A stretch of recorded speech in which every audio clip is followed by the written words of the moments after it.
we have lots of tools in our tool bag to implement secure systems and networks, including technical controls, also sometimes called logical controls. Those would be things like forcing someone to log in and prove who they are. That's an example of a technical control, or an access control list on a router, or a firewall policy. Those are all examples of technical or logical controls. We also have administrative controls. Now, administrative controls would be like things like a policy about separation of duties. Example would be the person who approves the change control is not the same person who actually wrote the changes in the software if it's software based. Or the person who writes the purchase requisition is not the same person that authorizes the payment for that purchase. So having two or more, like two people that have to turn the keys to launch a missile, that kind of thing, that helps prevent fraud, and that's a administrative security control. Fantastic. Well, another type of security control that's really important, and we use it all the time in networking as well, is the example of physical security controls, and that is the topic of this video.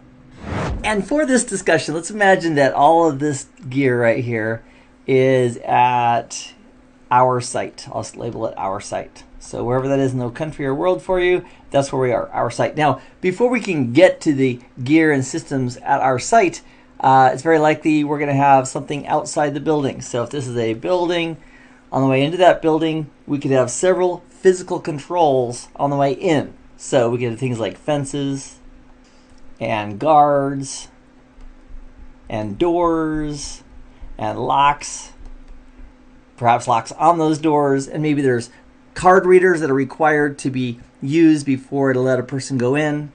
And we may have a man trap or a person trap, whatever the politically correct way of saying that is, that allows one person to go in, and then they authenticate who they are, and then it allows that one person to continue to go in. And once we're in the building, what we also should have is multiple layers of physical protection as well.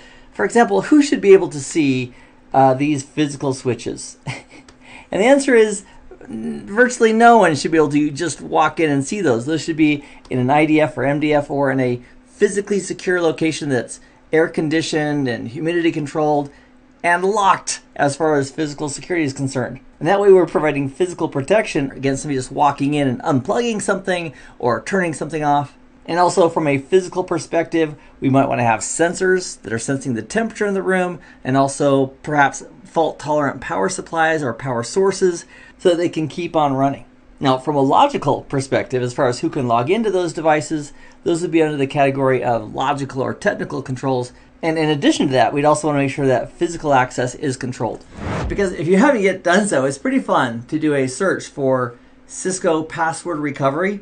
They've got great documentation on how to do password recovery on most of their gear. Meaning, if we have the physical box in front of us, like this, and by the way, I had to do this recently. I had a multi-layer switch that I hadn't used in a while. And I was like, I don't remember the password. So I got the little cable.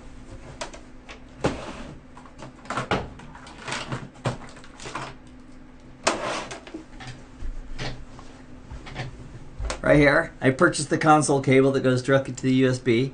So I purchased that, and then I had to do password recovery. And the password recovery was so easy, it's all documented. Now, to prevent someone from just doing password recovery, we need to prevent physical access to this device, because most of the password recovery involves physical access to the device and the console port, so you can actually do the password recovery.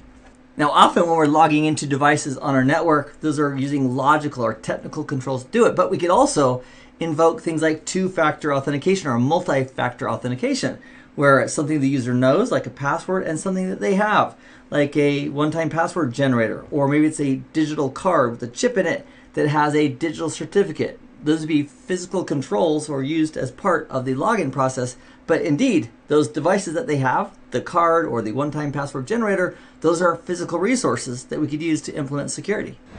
Other elements for physical security could include locks, cables that click into a laptop or a mobile device, then they latch it down so that that device can't go further than the cable. Mobile devices have a significant way of being mobile and walking away.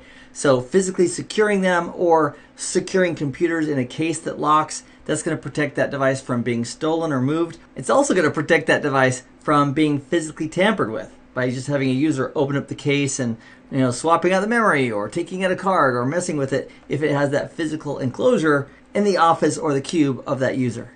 So in this video, we've taken a look at some examples of physical controls, and in the next set of videos, I'd like to take a look at one of the logical technical controls, and that would be the one of a password policy in a networked environment. I'll see you there in just a moment. Meanwhile, I hope this has been informative for you, and I'd like to thank you for viewing.